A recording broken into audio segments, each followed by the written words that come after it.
Всем привет! Решил себе приобрести клавиатуру. Поскольку у меня мышка уже была фирмы Razer, решил докупить клавиатуру этой же фирмы. Привлекло меня одинаковое свечение подсветки. Ну и в принципе, если мышкой Razer я был не очень доволен, то клавиатуру Razer больше нахваливали, ну, нежели мышки. Сравнивал я два варианта себе: Razer Huntsman V2, собственно, который приобрел, и Razer Huntsman V2 аналог. Чем меня привлекла аналоговая клавиатура? Тем, что подсветка. Если посмотреть, то там подсветка вот так идет по периметру. И подставка под руки там тоже подсвечивается. Смотрится это очень круто, по крайней мере, там на тех видосах, которые я видел. Эту клавиатуру вживую потрогать мне не удалось. Но чем была эта клавиатура интересней, расскажу дальше в некоторых сравнениях. Кроме подсветки, лично для меня эта клавиатура всем интереснее. Клавиатуру я приобрел вместе с ковриком. Есть очередная трата денег из-за подсветки, там порядка 6000 я за него отдал. Коврик, в принципе, обычный, ничего особого из себя не представляет, кроме подсветки. Ну и стоимости от Razer. В такой интересной упаковке поставляется коврик, большая упаковка довольно. Вот, здесь у меня уже все распаковано. Самой распаковкой заниматься я не буду. Клавиатура тоже в обычной коробке поставляется. Клавиатуру взял на оптических свечах, на красных. Вот, потому что сзади у меня находится кровать, на которой люблю спать не только я, а мне в это время надо играть. Вот так, собственно, выглядит клавиатура. Вот, конструкция скелетон, верхняя пластина алюминиевая. Сразу что расскажу, вот эта подставка очень спорный момент для меня был под руки. Вот, без нее 2 недели где-то пользуюсь клавиатурой. Клавиатура кажется очень высокая, то есть если ее убирать и пробовать играть, очень удобно висит рука. Вот, в самой поставке очень приятно, кожзаменитель.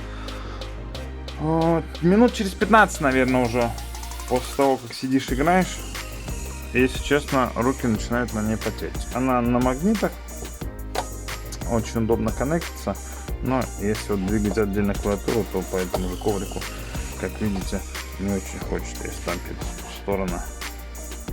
Вот. Подставка, в отличие там от предыдущей версии, она полностью, были здесь пластиковые окантовки в предыдущей версии, здесь это убрали.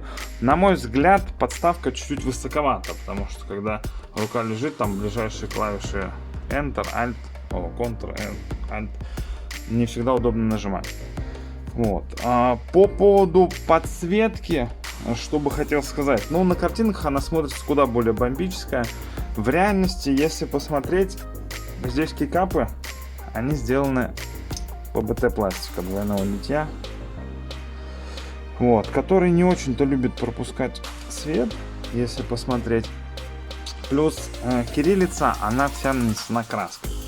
Если при более-менее нормальном освещении это заметно, то если там в полной темноте сидеть, вы не увидите это вообще. Там, для тех, кто обладает слепой печатью, это никаких проблем не составит, но там для рядовых пользователей поначалу это непривычно, потому что до этого у меня была дешманская клавиатура, обычно мембранная, там светилось все. Вот. Допустим, там преимущество ПБТ кейкапов над АБС пластиком, ну то, что они долговечнее, но когда ты покупаешь клавиатуру там за 20 тысяч, хочется, чтобы кириллица светилась.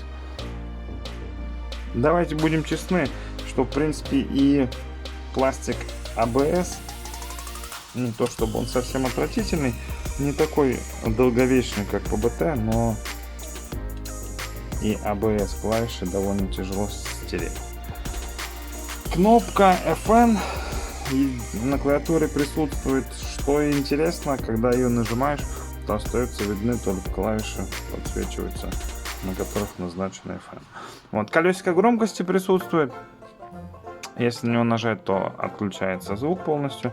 В принципе, эти клавиши можно переназначить в фирменном приложении. Кабель несъемный на этой клавиатуре, к сожалению. Я думал, что он будет съемный. На предыдущих версиях, по-моему, был разъем Type-C, который прекрасно снимался и удобно для транспортировки клавиатуры.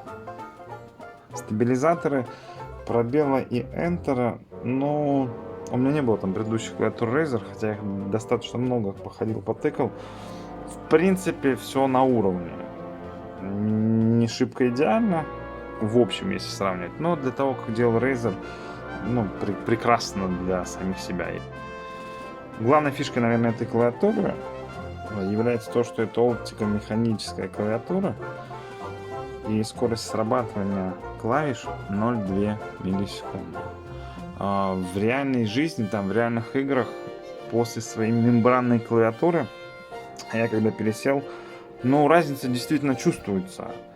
Не то, чтобы вы там супер скилл себе поднимете или что-то в этом духе, но если вы там выполняли миллион одно и то же действие на своей предыдущей клавиатуре и сравните скорость здесь, может быть, это самовнушение, но на первый взгляд это действительно чувствуется.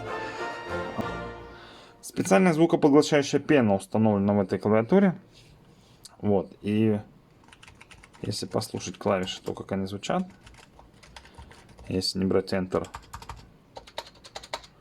пробел, конечно, отвратителен. Enter, Shift. А все остальные... Если вы печатаете что-то по ночам, книги, романы вы пишете, то меньше пробелов просто нажимаете. А так, в принципе, если вы играете в какие-то спокойные игры, да даже не спокойные, там, без участия пробела, очень приятно, совсем не слышно. Мышка слышна намного сильнее, нежели клавиатура, если там не здесь в моменте вы сидите, а где-то дальше кто-то вас слушает. Индикаторы клавиатуры были вынесены, соответственно, над стрелочками. Вот. Не скажу, что это доставляет какое-то неудобство или наоборот какое-то слишком удобно. Нет, стандартно для вот этой панельки мультимедиа было все перенесено. При сравнении клавиатур V2 аналог и просто V2 я хотел посмотреть пару обзоров про ту клавиатуру, про эту клавиатуру. Но, к сожалению, если про V2 аналог полным-полно отзывов, полным-полно видеообзоров, то на просторе русскоязычного ютуба, к сожалению, обзоров на клавиатуру V2 я не нашел. Если быстренько пробежаться по итогам, что понравилось в этой клавиатуре? Помимо того, что это все синхронизированная подсветка проходит по мышке, коврику и клавиатуре, подставка для рук, она действительно удобна, хоть руки начинают немножко потеть, если они в одинаковом положении долгое время лежат, но без нее совсем неудобно. Колпачки из ПБТ пластика, естественно, долговечнее, но они съедают подсветку, как мы с вами уже выяснили.